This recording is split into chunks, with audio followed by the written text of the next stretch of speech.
We just need help.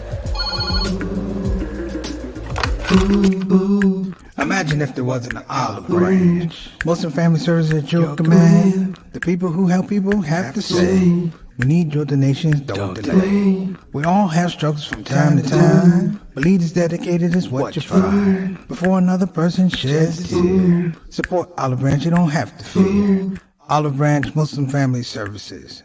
Action you can see, compassion you can feel. Sing it with me. Ooh. Ooh.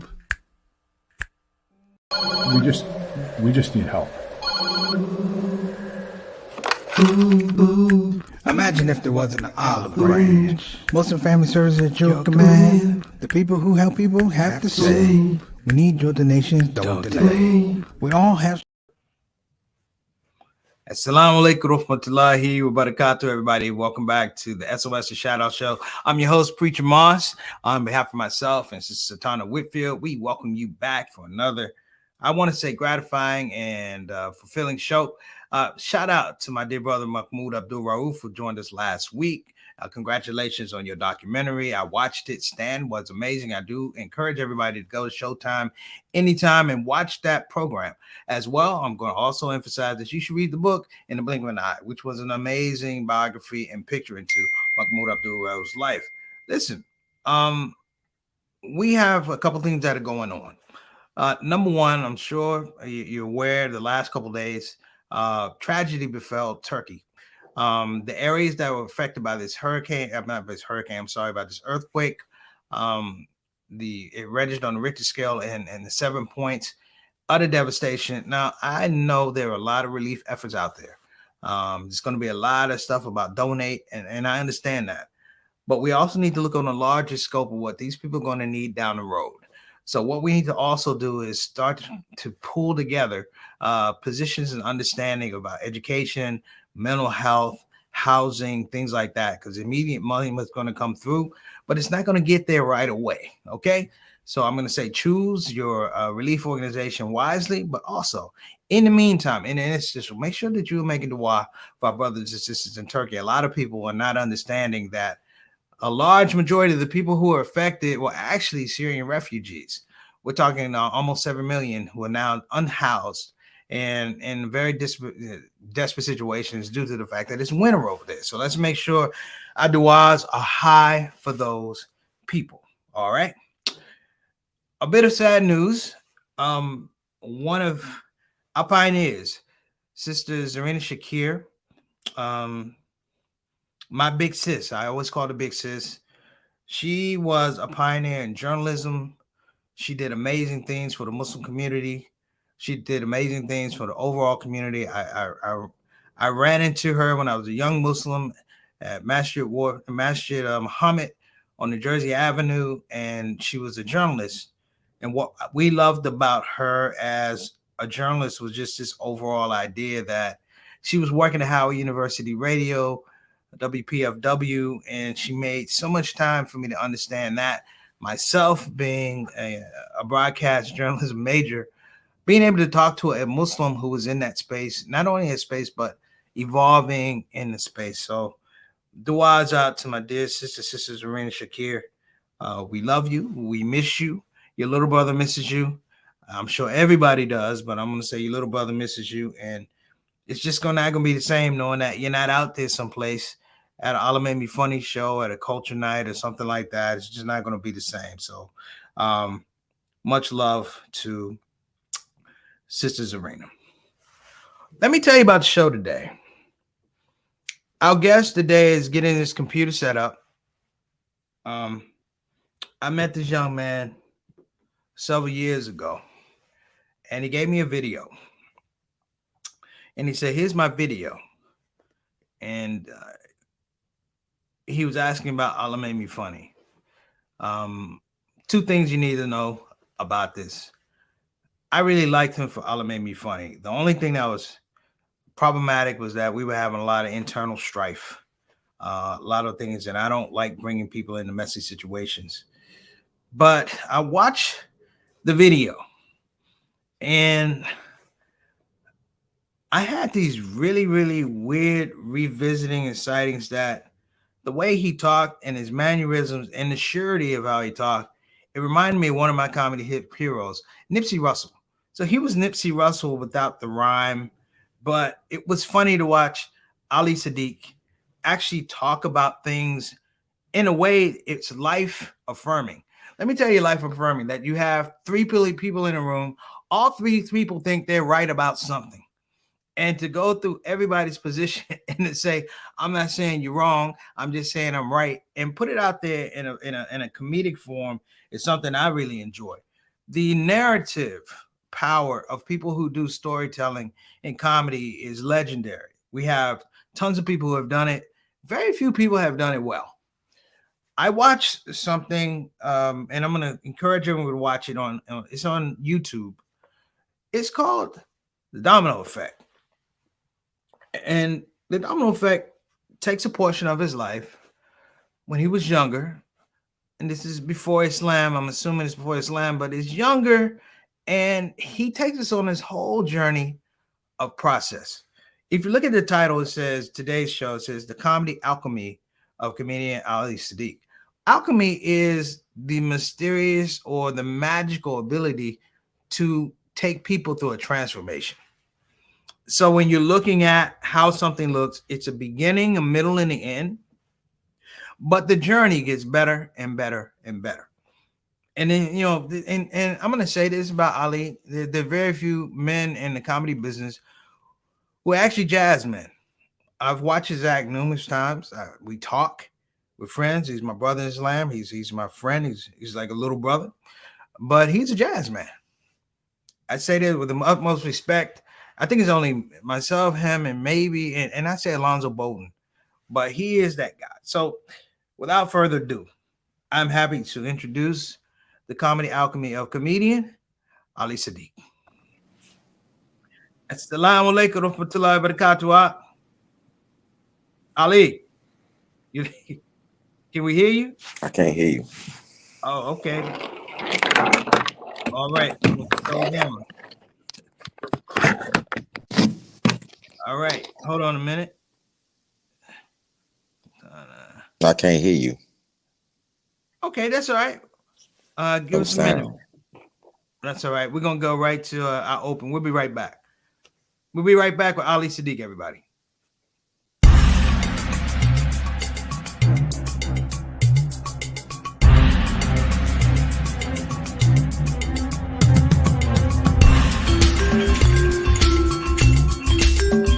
All right, Ali.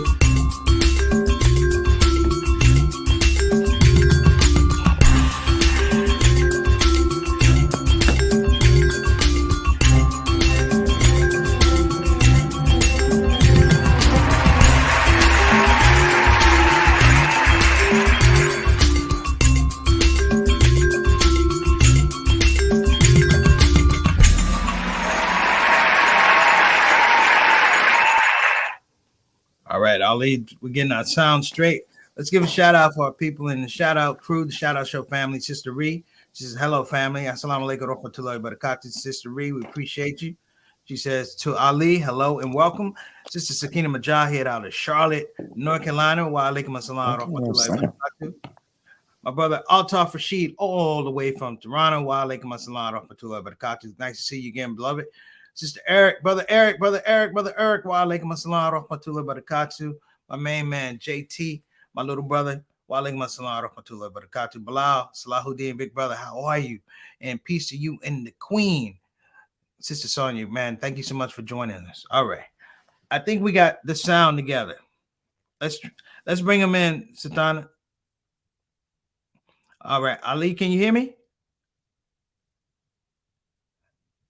Let's see. All right. Ali, can you hear me?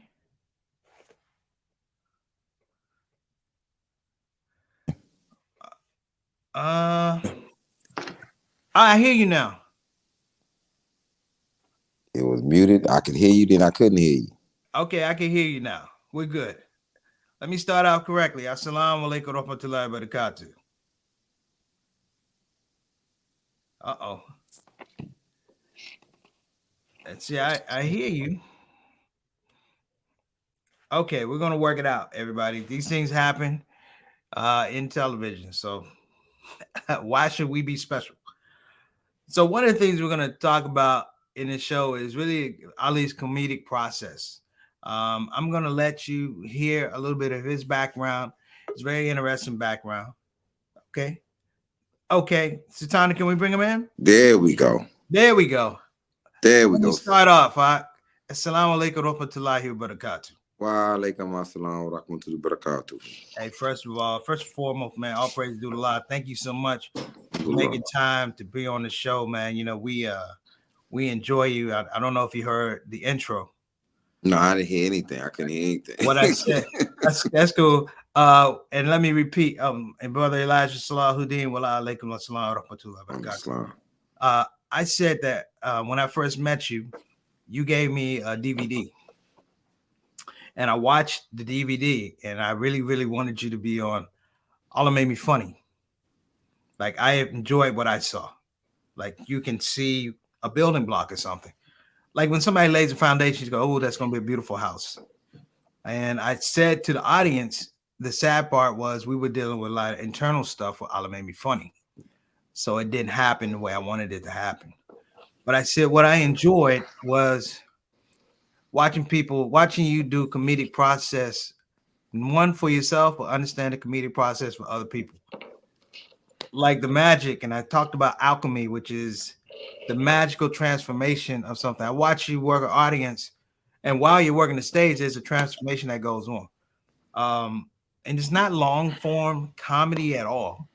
It's really, really specific set pieces that you're able to do, but it's seamless. And so I was telling people that you need to watch Domino Effect to really understand what I'm talking about. But I want to start early, man. Tell me about some of the early days in Houston. As far as which part? The family part, man. I always start with we had Mahmoud Abdul Rauf on the show last week. Abdul Rauf, alhamdulillah. Yeah. I just watched The Stand. The Stand was excellent. And I was saying to him when he's on the show, I was reading his biography. And when I watched your stand-up, I've never met your mom, but I see a lot of mom logic. Yeah. Acquired, shared, disputed, but it's like a conversation, it's like a mom voice in the back of your head, and it kind of just frames this logic that people originally when they see it, they don't understand it, but halfway through they get to understand, and then the other part is like, I needed to hear that. Tell me about mom. Tell me about Ali Siddiq's mom. Man, resilient. That's the word that comes to mind as soon as I think about her. Pretty focused lady. So just a very focused woman, especially when in times of difficulty, in times of when things are easy. It's easy to lose focus of things because you don't have this strenuous, monkey riding your back. But my mom, she used to thrive under pressure.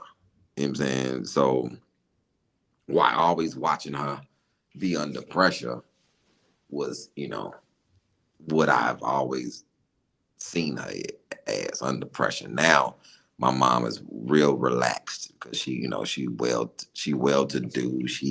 Everything is good, but she was at that time growing up, and my mom was no nonsense type of person because she didn't have time. We wasn't in a position to make mistakes. So once she told you how to do something and showed you how to do it, there's no mistake after that. There's no I don't know how to do it, or I wasn't paying attention. There's none of that, because when you don't have a lot of money, and you don't have a lot of money, and you don't have a lot of physical resources, like people resources, people currency. When you don't have that, you don't have no time for your kids to make folly. Like, yo, Okay. you know. Well, now it's funny because I was saying this and I just said it to you as a compliment, of course. When I watch your comedy, man. Damn, you efficient.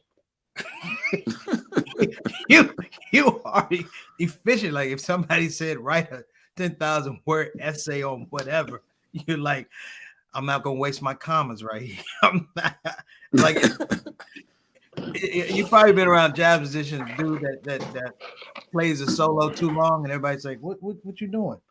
Man, you deadly on that. Is that from mom? Yes. Because it's not necessarily it permeates the comedy, but that's a very, very specific thought process when you said we don't have time. We don't have time.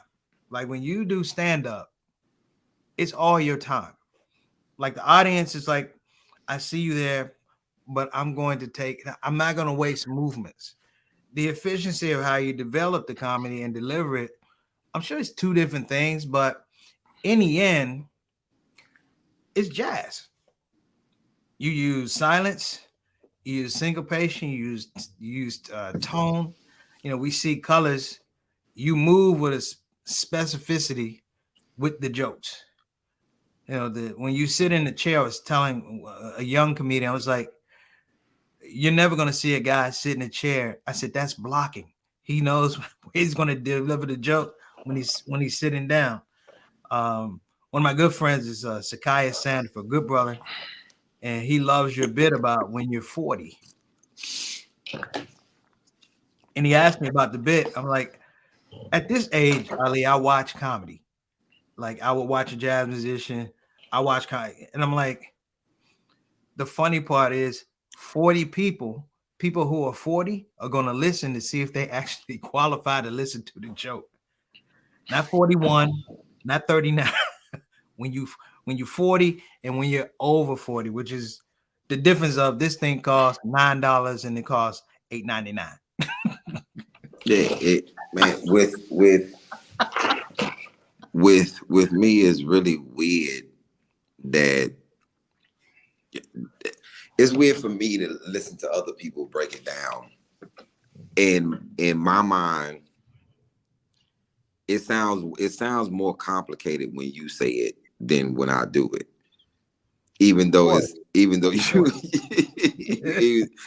I know that it's very calculated how I move. Like I put the pieces where I want them. So when I get ready to sit down, it seems like I'm gonna fall. Did he know that chair was right there? Yeah, I put that chair there 20 minutes ago. Exactly. like yeah. Remember the music teacher teaching the music ta ta ti ti ta. Yeah. It's like ta ta. Yeah, like, I've been put the chair there 20 minutes ago. 20 minutes ago, and to set the scene, and like you say, it's blocking, and I never went past the chair because I needed to be. I can't move it. It's playing the chair is playing a wall right now, but I'm gonna sit down in a minute. I saw you do a show. I saw you do a show that's hilarious. I was like, that Negro was not gonna walk in front of that chair. Like you're not gonna upstage the chair. The chair is placed, the microphone stand is placed, the stool is placed, everything is, and is weird.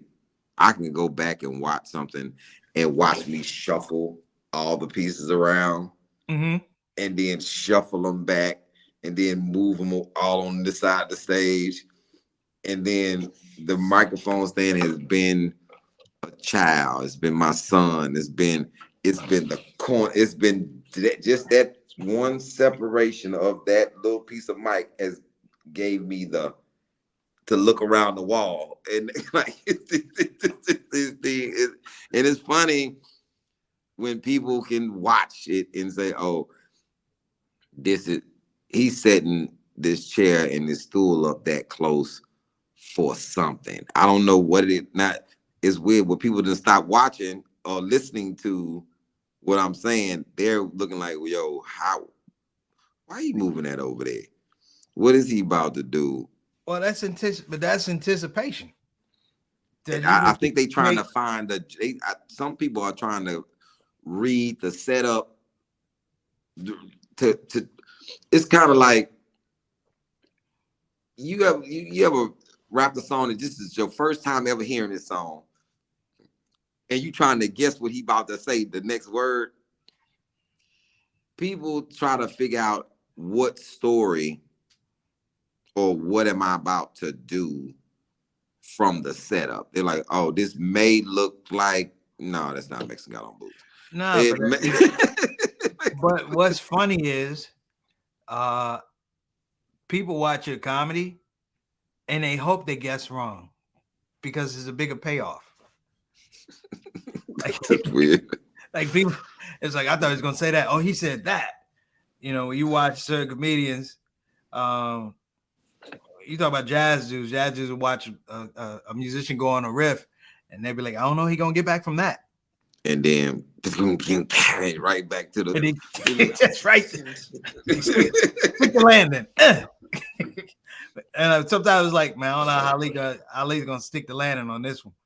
Yeah, some of them are really out there, and it's like you have no idea where I'm going with it because this story is so crazy that I'm trying to see, am I gonna end it or I'm gonna keep going, because it in most stories is only a glimpse of it. It's not the actual thing that happened. It's a compact version of the situation. Like with Mexican God on Boots, the prison riot. Has anybody ever seen a riot, heard about a riot? A riot is longer than 16 minutes in prison. It was like 12 hours. So I only condensed it, and I can easily go back and tell multiple parts of that. Yeah, right. You know. But I think that's the magic of it because, like, it's like you always have an alternative take for the story, and it's an authentic or organic, authentic alternative take, because you can have 3 or 4 alternative takes for how it happened. Like, so you can start from the beginning, you can start from the middle, you can start here. It's almost like a record. Wherever we take Ali's comedy and we put the needle on the record, you're not missing stuff. Yeah, I have. I don't know if this is normal. People probably do have it. I have a guy mentioned a story to me, and I said, "This is one unusual guy." It's the first time I ever eaten down him. I said, "Well, what part did you hear?" Mm-hmm. So that's a 4-part story, and he's like, "What?" And he looked at me like, "What?" I'm like, "Did you hear?" Okay, so Red-Chested Robins. This is the story that he's discussing. He's like, man, Red-Chested Robins is the best, is one of the stories that I love to hear from you. And I said, well, what part of it did you hear? Did you hear the whole thing or did you hear the end? Mm-hmm. And he's like, what? I say, so let me explain. I say, so Red-Chested Robins, if you hear me do that story has a setup that happens in the first 7 minutes. If I'm going to do it, I set that story up. If I'm doing an hour and 20, I set that story up in the first 7 minutes. Mm-hmm. And then it's another part of the story. And then there's another part of the story. Okay. And then there's the end of the story. So I'm like, what part did you hear? He's like, you were in the park.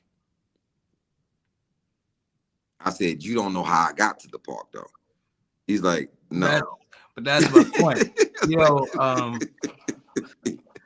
we have a mutual friend. You know Owen Smith, right? Yes. Owen's like my little brother. So when I did my comedy special, Love Supreme Anatomy of Gratitude, of course, it was framed around Coltrane. And so there's actually 4 acts to it, the way he did the album. Acceptance, Psalms. I mean, you know how he breaks it down if you read it. Mm-hmm. He was like, yeah, I was like, this is, and it was so funny because I'm like, I'm watching Domino Effect. I'm like, yo, this is gonna be. I'm like, this is gonna be good because I'm seeing it in sections. It's like a book. You can take it and you can turn the next page, but you can take and skip 10 pages. The fun is let me figure out. Well, you're gonna fill in what happened in these 10 pages, and it's like I'm gonna be along for the ride. But I think it's framed, man. You and I had a conversation when I was working on my thesis, when I was working on my master's, and we were talking about um, prison reentry. And you were telling me about, it's weird when you come out, that support isn't there, the camaraderie isn't there. The community, you was basically saying in a nice way that the community need to do some work. But you said something I remember, and I'm gonna, I'm getting old, Ali, so I gotta remember. But you said something, and what you said was, hey, man, I'm like a bird. At the beginning of the day, I'm like a bird. He said, at the end of the day, I know whatever it is Allah wants to give to me, He gonna give to me. I'm a bird. I wake up every day knowing the law is gonna give me provisions. I just have to find it, and that's what's gonna come to me is gonna come to me, and I don't have to compromise myself to get it. And I think that was the thing that reality helped me a lot in this business, not to compromise myself and actually be in this position where I can actually say that I did it what I considered the right way. I did it, if people consider it long or whatever, because instant gratitude is not what I seek. Mm-hmm. And I think that just that process of knowing that you're gonna get it if you actually strive for it and you put effort into it, and it doesn't have to come fast. The process of getting there is important. It's the importance to the process, and it prepares you for when you get there, that you don't have to lose your head, and you can actually be grateful for and look back and be like, yo, man, I remember the days when I wanted the days to be like this, and now it's like that. So I am actually grateful, instead of getting it and feeling entitled or feeling like or getting it too fast and not understanding the actual responsibility of getting it. Mm-hmm. Because I say it like this, and I've already said it for years. If Allah give it to me, He gave it to everybody. If He gives it to other people, He just gave it to them. So I'm the person that, if you have $100 and you got 60 friends, you would rather me have the $100 than anybody else, because I'm gonna be fair. I'm gonna make sure that everybody eat. Even though He gave it to me, I know I have a responsibility to make sure everybody else is straight. That's why He gave it to me, no matter how long it took me to get it. Okay. And I said something the other day when Billy Sorrell said, hey man, some young comics want to talk to you and everything. I said, Billy, man, realistically, I've helped for 23 years. I don't feel like helping right now. And when I said, man, I kind of just want to enjoy this time to myself. Like, I don't want to be responsible for nobody else's career. I don't want to help. I don't want to guide. I don't want to say nothing. And I said the reason why, because at some point I gotta be happy in this craft. And for years I was so rigid on, hey man, if we gonna make it, we gotta do this, we gotta do that, we gotta do it, and trying to drag people with me, and everybody falling by the wayside, and being contentious with these people because they not doing it, or they not trying to do it, and they looking at other people that I feel like flashing the pans, or they gonna get it, but they not gonna be stable enough to maintain it, or these people not even about comedy.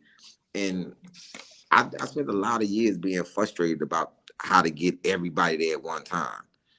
But that's not your job, though. Exactly. So now that I'm in some sort of happy space, I don't want to tamper with it right now. I said, man, give me some time to do what I want to do in this business. And then if God willing, if Allah willing, man, I'll come back and I spend a year helping and doing all that again. But right now, man, I don't want to help with nobody else's album. I don't want to hear nobody else's stand-up. I don't care about how somebody else is doing it or what they think, because it's too much. Well, this business is too short, though. We're going to talk a little bit about the business. We'll take a quick break. We'll be right back. More from our sponsor, Convenient Urgent Care of Houston. We'll be right back here on the Shout Out Show.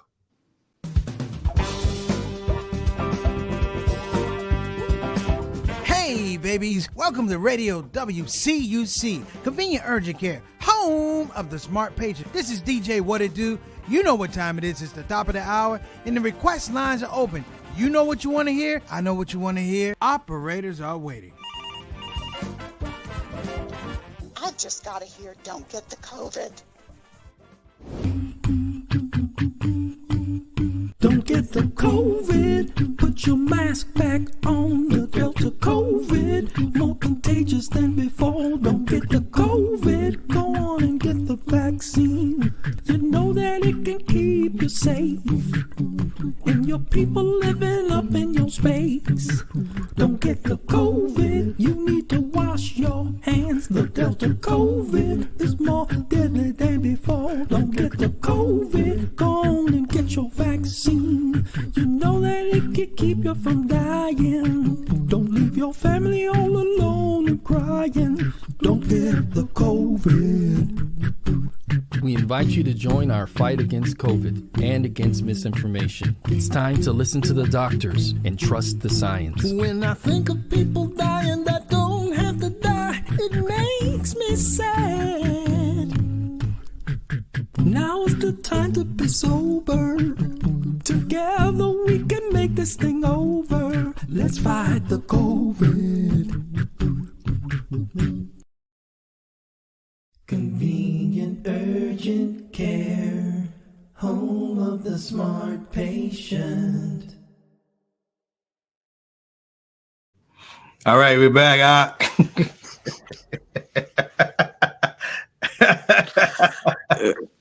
I was thinking about what I just said, and when I said I didn't want to help, I just wanted to enjoy myself. So that was Tuesday when Billy called me with this helping jive, and just like the person that I really am in my heart, I said, "Man, all right, man." That's why I said, let's take a break. We're gonna let you think on that one. Look, I said all that, and then called him back the next day. Said, all right, man, you put it. I ain't doing nothing. You put it together, I show up. Or I ain't doing nothing. But you know what, man? knowing I'm gonna do my best to help, because it's what we do. I've gone through the same thing, and I'm like, no, I don't. You know what I'm saying? It's like you ever loan somebody money, and then you go somewhere and realize you're short. It's like, it costs $20. I loaned you $10. I'm $10 short. You ain't even close to $20. And it's like, yo, you have that feeling sometimes, like, how do I make it up? And I'm like, you know what? And sometimes I think of you like, hey man, I'm a bird. It's gonna come. It's gonna come back. It's gonna come. Like I'm a bird. Inshallah, it's gonna come. Inshallah, it's gonna come. It's funny when it doesn't come though. but though, what's crazy is it didn't come back physically. But you know, I always have this. I have two bank accounts that I have to concern myself with. Yes, sir. I have my physical bank account that's on this planet. Then I have my spiritual bank account. And I try to make sure that I deposit good deeds in that account, or what I perceive to be good deeds. Or, I mean, I try to make deposits in that account. So when something physical happens, I charge it up. You know how Quran say, you know, if it's something old, you know, you can just say, alhamdulillah, that's sadaqah, you know, and throw it up. If you need it though, what Allah provide, Allah is always gonna make provisions for those who. You're a righteous worker though. Yeah, are you a righteous worker? You know, if you're working towards something and it doesn't happen, sometimes maybe we're the same in that if I see you really working hard and I see your effort, that's enough for me.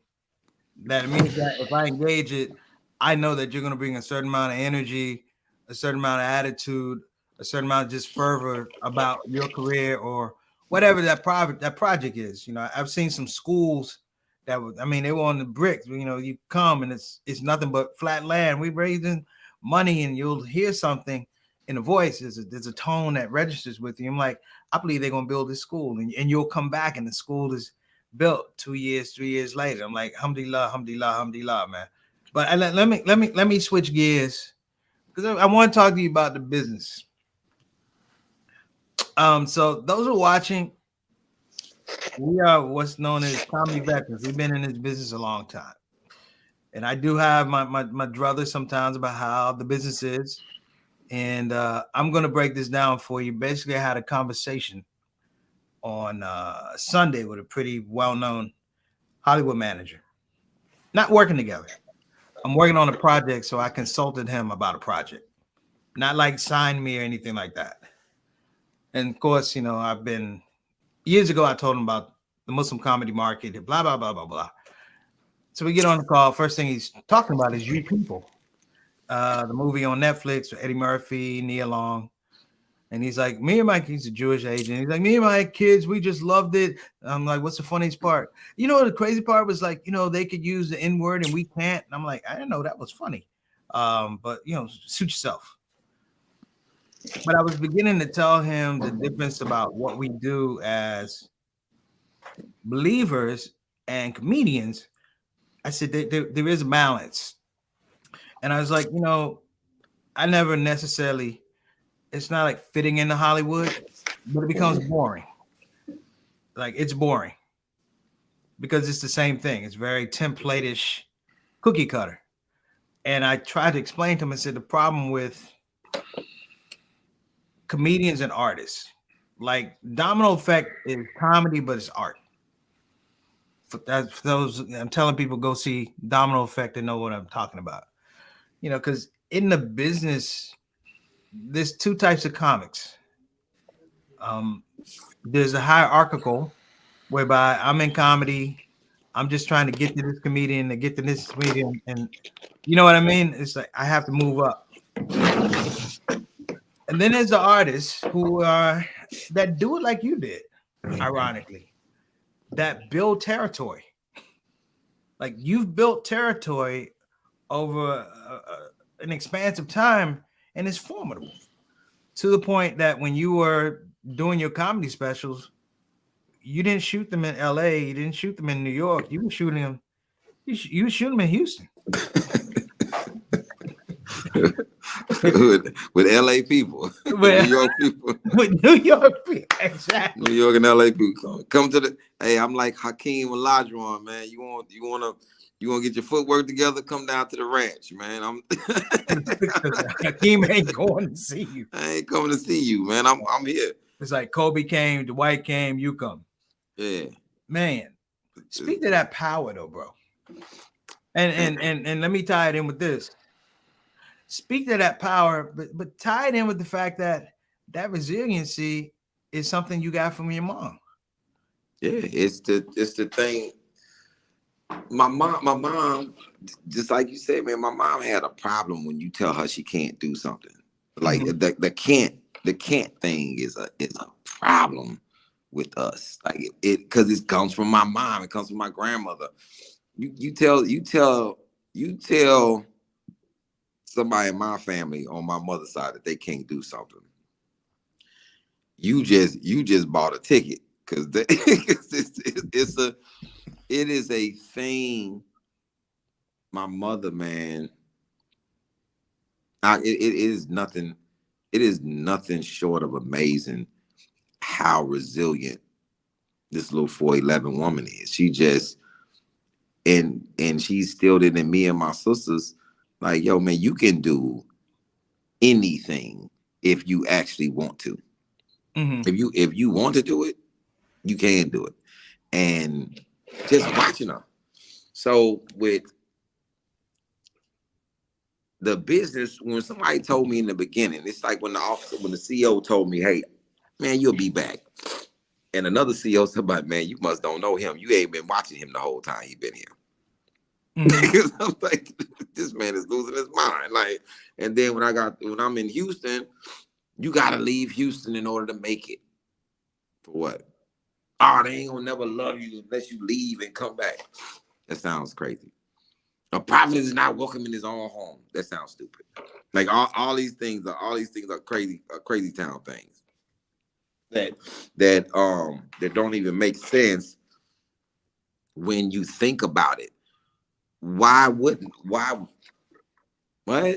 Like, and so I've gotten to this point, this mode of I wanted to break that mold. Hey, and I wanted to be the comic to say, listen, you don't have to run nowhere unless you're trying to do something else. But stand up, you hone your skills, and then you go out and you disseminate those skills amongst the people. LA doesn't have the recipe for stand-up, and New York doesn't have the recipe. That's not the place where funny people are, and that is it. That just disgusted me, that the fact that somebody would say, because now you limiting the creator. You know what I'm saying? That's the thing. Wait, but you said limited. Explain that. You're limiting the creator. Expand on that. It's like people. This is how human beings start to work, because their faith has been decimated. You know why their faith has been decimated? Because it's I say that there's no faith without facts. The creator has never asked you to believe in anything and didn't give you the proof that is real. Okay? So when individuals say this, man, these people out here trying to stop me. These people out here putting in there, they do it, these people doing this, people doing that. Who the people? But it doesn't even matter if they are or not. What's the matter? It doesn't matter. So you acknowledge that the people. So you thought this was gonna be easy. No, I didn't think it was gonna be easy. Okay, cool. That's one down. You thought somebody was gonna hand it to you. No. Okay, cool. So my thing is, where does it come from? All of it comes from the creator. And if you think that the human being has the power to stop you from getting something that the creator said that you can have, you're insane. It's like there's a lot of people insane. And there's a lot of people, and it's a lot of people insane in positions of quote unquote power. But I think, but you have to show them, you have to show people that is a farce, that you think that you have, wait a minute, you think you have supreme power? Watch. And that's that's the funny part about watching you, because it's always watch. It's like I'm Trinidad James. Don't believe me, just watch. Yeah. It's like I'm Trinidad James. It's like, just watch. I always laugh. My grandfather had a saying. He said, never argue with a man that's pumping gas and smoking a cigarette at the same time.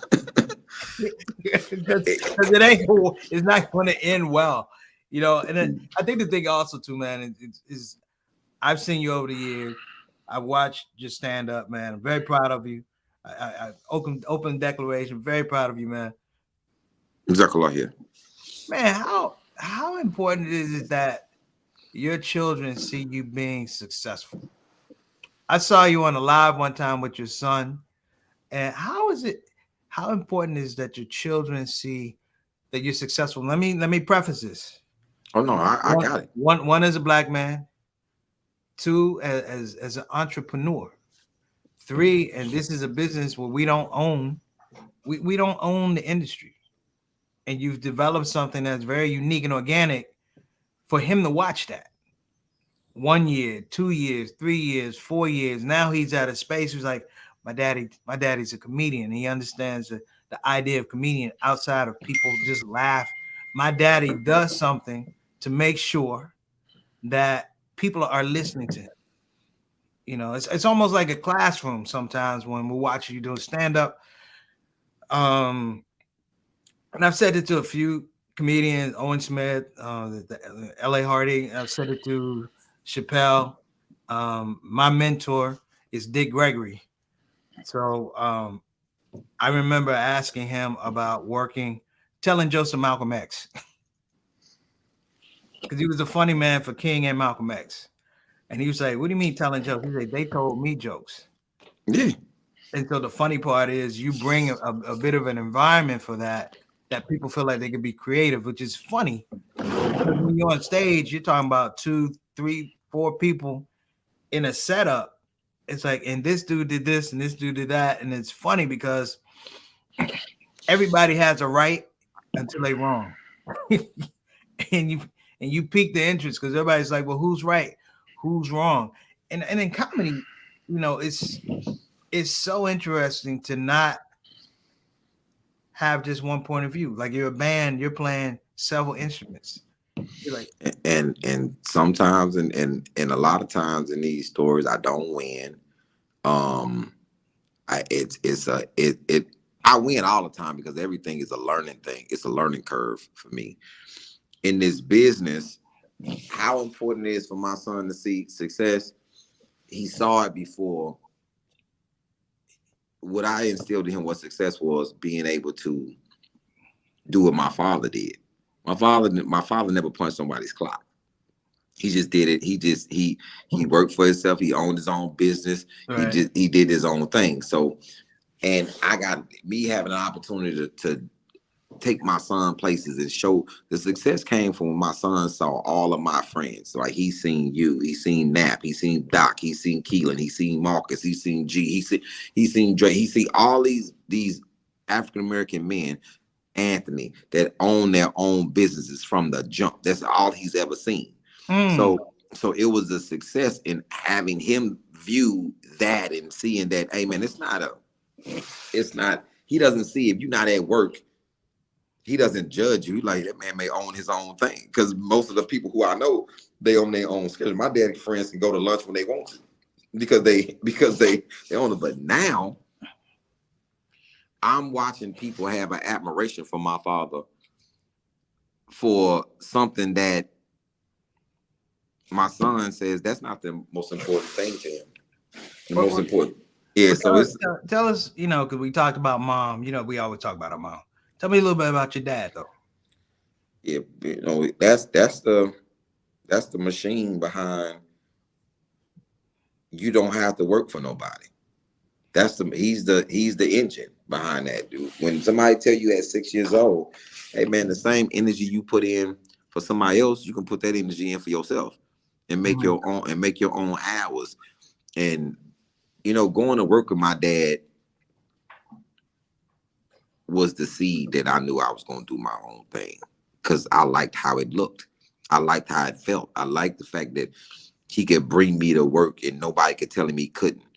He could, he dressed like he wanted to, which was always tailor-made everything. And he kicked it. He wasn't on nobody's time and made a bunch of money and lived a good life, not being on nobody else's time, man. If we want to go to Fish King and get a fish sandwich and sit there and play chess with his friend for 2 hours, and he'll look at his car. He said, "Man, all right, we're gonna play this last game, and then we're gonna go make some deliveries, baby. And as long as we Long as we got everything, long as what do you say? He would say, long as I'm headed home by 4:45, because I'm trying to beat the traffic. I'm good. Like, man, we'd get downtown at 7. He'd do his first set of deliveries, whether it's to an attorney's office, dropping some paper because he owned the carrier service. So he Right. do his first set of deliveries, man, about 10:30. Oh, my daddy about to shut it down. By 10:30, we had the Fish King. The last delivery was always that Fish King. Like that's 10 a.m. man. He had because his friend LC Muhammad, Muslim brother, owned the fish place. So he would go there, eat, have some fish, and because he was they put it on the menu. My daddy came there so much they put it on the menu. You want a Lenny, which is a fish sandwich with mustard. Because my daddy always ate his fish sandwich with mustard. You know what I'm saying? Me So too. that's how I eat mine. You know what I'm saying? So That's how I eat mine. man, we get up at about 12:30. He gonna leave Fish King. We gonna make some more deliveries. And then by 4:00, man, my dad on the way home. He on the way home. He like, man, it's a good day. And he'll give me $5. He's like, yo, man, we had a good day today. It's an excellent day. Yeah. Somebody asked me, like, you're born Muslim or you convert? Boom. That's why I said that. I just want to make sure I wasn't in error. But I think I think it's interesting that the process, like, things fall into place all the time. Sometimes religion comes to us at a time when we need it most. It frames our hearts. It frames our mercy, our vision, things like that. And it's like, it's fun to watch your comedy because comedy is funny, but it's not mean. It's very accessible. It's almost in the space of a parable, if I can say that. It's like a fun parable. Like it's just enough to make me want to come back and get another parable. Like, it's like a really good book, man. You know how I tell people like this. You know how when Islam, when African Americans in this country, males first embraced. So my pops is practicing, but my mom not. So you think you watch a movie, you like, how is this nigga Muslim with this? And then you like, okay, so then it be when people everybody ain't ready at the same time, right? Like so.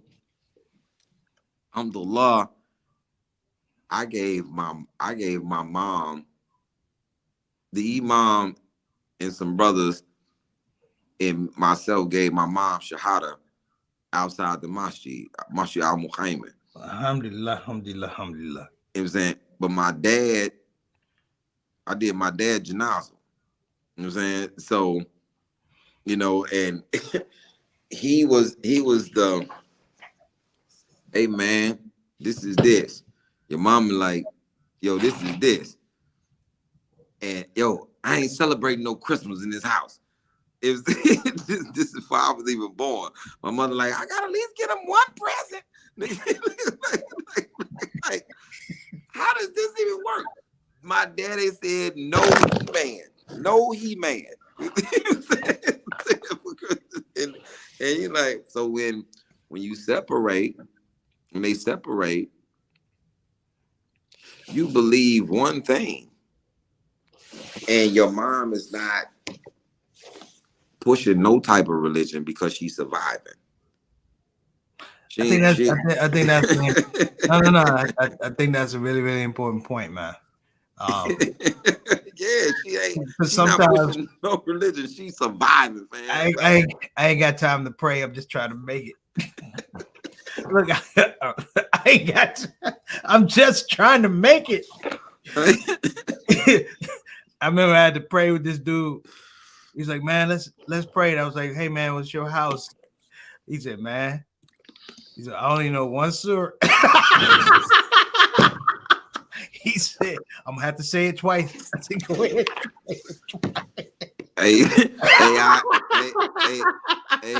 AI is that. Look, I'm like this. He gonna say it again. I was like, but he was honest. He's like, you want to leave? No, it's your house. He's, man, look here, I only know. So I don't know. So us, I'm gonna have to say it twice. I would go and put it on repeat. Then I was like, dude. But I was like, how long you been Muslim? He's like, man, he said I'm Muslim. He said, but I ain't say I was good at it. Hey, man, it's these brothers that, man, this dean having, and you know something, I expressed it to you, almost like last year. And I am shifting towards that. I'm gonna have to make a decision of the responsible level that I'm going to have to take at some point, because I'm gonna have to start giving the coupons at some point. I'm gonna have to start, giving the bayan and being more present. Yeah, we talked about that. Yeah, being more present and being more direct. And like, man, I said something the other day in front of an audience of 100% people who don't know. So I come out and I say, A'udhu billahi min shaitanir rajim. Cool. A'udhu rabbin nas, malikin nas, ilhin nas, min sharril wasil kanas alladhi yuwaswisu fi sudurin nas min jannati wa nas. I say the human being doesn't even understand that they have a power. And Shaitan, Iblis, Satan, the devil, however you want to choose to call him, he has a power. His power is the whisper, the wasil. Mm-hmm. Your power is the power to choose. You have free will to choose. And I say, you can either go right or you could go left. You could do something wrong or you can do something right. But the Shaitan will always whisper into the hearts of men and jinn. And I said, let me give y'all this, people, because y'all may not understand this. I said, if you ever been talking to somebody and out of nowhere, you just popped into your head, man, if I hit them in their face right now, they won't even see it coming. And you like, they ain't even doing nothing to me. You're like, where did that even come from? That's Shaitan. He whispered. with no explanation. With no explanation. Man, punch that man in the face. And then you got the power to say yes, you know what I'm saying, or no. You know what I'm saying? I say, so this is the thing. This is the thing. A lot of y'all keep saying yes to everything that pop into your head without no type of question. Y'all like my cousin. My cousin looked at the board of sins. Like I've looked up there as well. I looked at the board of sins. I picked two jihads. He looked at me and like, yo, I'm gonna get this. I'm gonna get that. You think I should get murder? Like, no, you shouldn't get you shouldn't get murder. Like, don't pick that sin. Like, so you think murder and embezzlement ain't the same thing? No, it's not the same. They're all bad. They all have a bad ending. He just looking at me, man. Let me see. I'm gonna take theft. I'm gonna take lying. I'm gonna drink and I'm gonna smoke. You think I should get murder? Man, no. You made it sound like Shaitan. He got a Burger King franchise. Man, that's Shaitan. Shaitan throws so much stuff at you. He just, hey man, you know we got a new sandwich. We got a new sin sandwich. Right? We got a new sin sandwich. He got a special sauce on it and everything. Like, you come into the restaurant, you like, hey man, listen, you can get you a cup of sin or a bowl of sin. Both of them free. I'm giving both of them away free. You get a sin salad with it. Yeah. Like Panera bread. You get a hey, 2-for-1. You get a soup and a sin salad. What you trying to do? You know what I'm saying? Like, man. Like, hey man, can I just have the croutons? Just give me a couple. Hey man, just give me some water. Just give me a cup of sin water. And let me get up out of here. Like the croutons are minor sins. Let me just sprinkle some minor sins.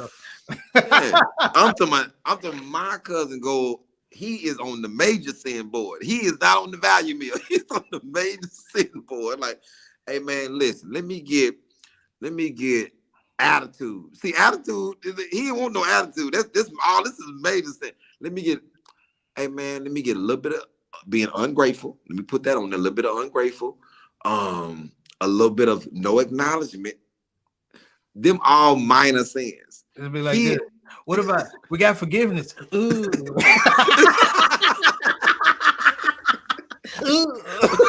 Like, you don't want to look on none of, like, you got a board say healthy things. You don't want to look on none of that side, like forgiveness. Yeah, who doing that? It's like repentance. Oh, they ain't fresh. I seen them make it. Last time I seen it fresh. Last time I seen that patience, they were rolling that with their hand. I ain't they was rolling that patience with their hand. All that now, man. I don't want no man. Do you know what hey man, listen. I was at this spot and I had some gratitude. And look what I saw the dude with the gratitude doing. He did this. And spit back in the thing. I ain't want that. Bobby, but that's funny though, man. I better see you do that joke, man.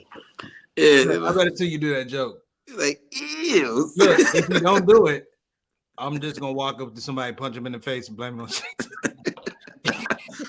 yeah, so it's the things that I think that I'm gonna have to start doing at a very soon point. Very soon point. I'm here for you. We've talked about it. You're my brother. We love you. For the sake of Allah, talented brother, man. We appreciate you, and it's always, man, a blessing to have. Can you do us a favor? Can you close us out on dua? Oh, inshallah. ربنا اكرمنا وارحمنا واعفنا وارفعنا في الدنيا وكثر النبل كل شيء قدير. Inshallah, Allah keep us safe, Allah. Keep us, Allah, balanced. Keep us, Allah, focused. Allah, increase our risks, Allah, with our family, Allah. And expand our grave, Allah. Let us be of those, Allah, who do not face the torment of the grave or the torment of hell. Inshallah, we pray for the Prophet Muhammad alayhi wasalam and his Sahaba and his Tabaeen. And inshallah, we pray the same prayer that we pray for him for our family, Allah. Forgive us for our transgressions and our sins, and inshallah, make us better. Amen. Hey, love you all. We appreciate it, man. Thank you for your time, all right? I got something for you. I don't know I'm gonna see you, but I got something for you. I'm glad that the imam always make me do stuff, because if I didn't, I'd be on it. You was like, brother, close our door. Brother, I only know one surah, brother.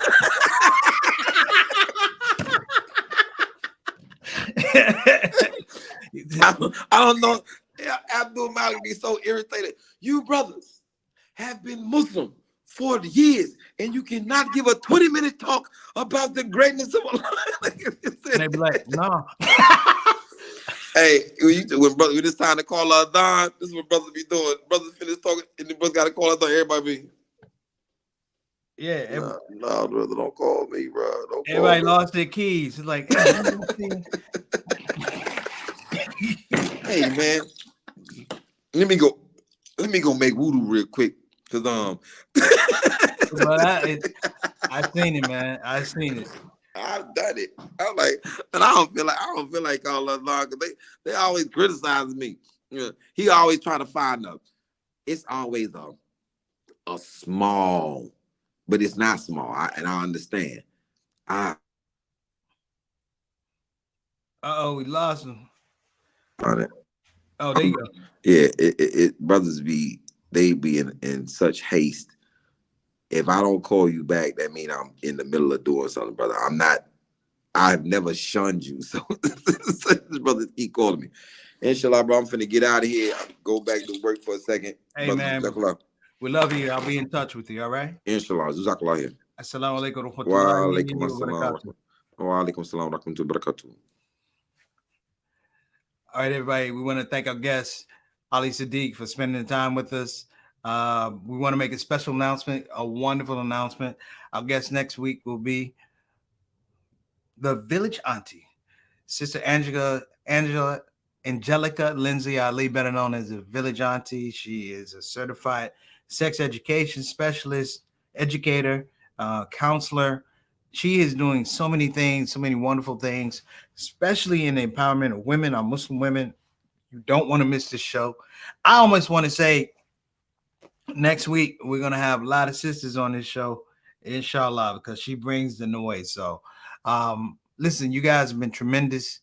Please keep Brother Ali in your du'as. Also keep Sister Zarina in your du'as, and let's keep our brothers and sisters in Turkey in your du'as. I thank you on behalf of myself and my executive producer, Sister Satana Whitfield. Thank you for joining us here on the ShOUT Show. We'll see you next week, inshallah. Assalamu alaikum wa rahmatullahi wa barakatuh. See you later.